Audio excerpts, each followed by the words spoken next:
Hello everybody. I hope you've been enjoying my videos on indoor cycling. I'm going to throw together a little video on the stretches that I find are super important after your indoor cycling or spin sessions. So lots of times we don't stretch, we jump off the bike, and it's the worst thing that you could do. So I am off my bike now. I've done a class, or I've done my own little sweat sesh on my bike. And the most important thing above all is to stretch your legs. So even if you don't have a lot of time. So here we go. I'm just gonna get right into this. The first stretch I'm gonna do is a stretch for the inner thighs will get a stretch here, your glutes will get a stretch here, and it's a bit of mobility as well as a little bit through the hip flexor. So what I like to do is I jump off my bike, I get my heart rate back down, and I get right into a glute stretch. And what I do is I reach way over, and here's my trusty assistant, Miss Tia. I've got my chest over top of my knee. I have a 90-degree angle in the leg. And I come on down very slowly, because this also not only stretches your glute, it stretches your QL on the one side. And I'm going to come forward, and I'm slowly going to relax into the stretch. So maybe at first you can only come so far. Also always make sure to flex this forward foot so that you don't tweak your knee. So this is kind of taken from the pigeon in yoga, without doing a pigeon, because I find that the pigeon really gets to my knees. So now I'm going to switch over, windshield wiper my legs, and you want to hold your stretches for at least 20, 30, even 40 seconds. And if you're watching TV or you're listening to something, you could stay a little bit longer into your stretch. So generally the longer you hold the stretch, the better it is. So I do a lot of leg work.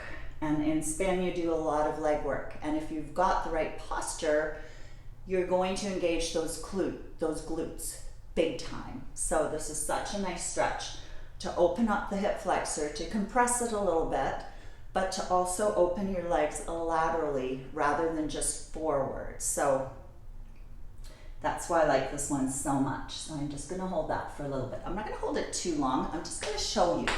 So I want you to do those on your own.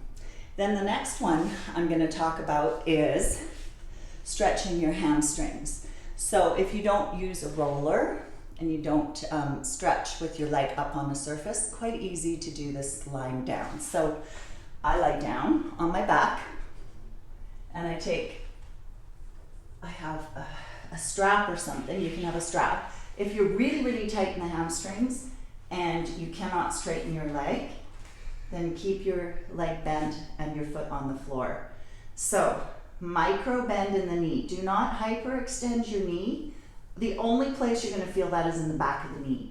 You want to feel it all the way down the hamstring. So I just have that micro bend in my leg, and I pull towards me. Now if you are flexible, you can straighten your leg. Otherwise it might be too much. You'll find that if you practice this on a daily basis after you get off your bike, they don't take long. Please do them. Otherwise your hamstrings will just shorten, especially if you end up on the bike in too short a seat. So some people do cycle with their seat down low so that their legs aren't extending as far as they should, and therefore the hamstrings straighten more and more all the time, or sorry, they shorten. You don't want those hamstrings shortening on you. Short hamstrings lead to lower back issues, tight hip flexors. That's another thing on the bike. You can get very tight hip flexors, so you don't want that. So there's that stretch. Now we've stretched our glutes in that previous stretch that I showed you. Next is the lower back and also the chest. So I want you to take your arms out to the side, and I want you to take one leg forward and grab this leg with your opposite arm and go into a twist. So This stretches the glutes again, but it also stretches the spine and it opens up the chest. So much of cycling is forward and your chest muscles shorten. You don't mean for them to shorten, but they do. So opening up through the chest, super, super important. Otherwise you'll get forward shoulder roll, and that's no good. So now when you come back, make sure that you take both knees into your chest, straighten out the spine so it's not off to one side, and then do the stretch the other way. So you'll notice one side generally always is tighter than the other. For me, it's my left. So I open up through the chest. I can feel it through my QL. I can feel it through my glutes.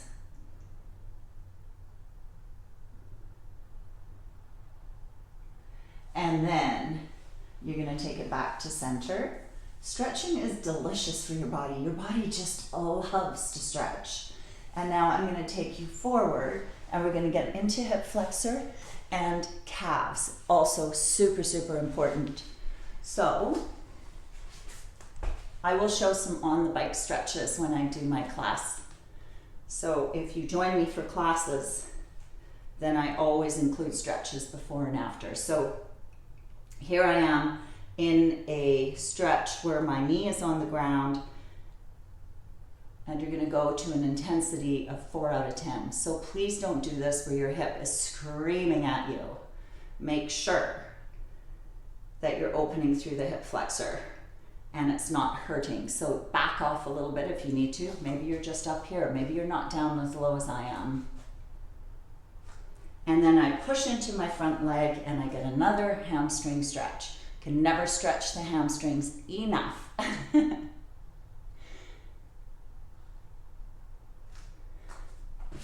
And now I'm going to come forward and I'm going to do the other side. So I want you to do both sides. Maybe you've done them along with me. I'm not holding them for very long. If you can hold them longer, it's much better. My foot is relaxed. If your knee bothers you, you can have your toe tucked under, but it has to be the same direction as the knee, and your knee has to be over your ankle. Do not do this stretch like this. This is really hard on the knee, especially if you come up into a runner's stretch. And then I'm going to come back and I'm going to get another delicious hamstring stretch.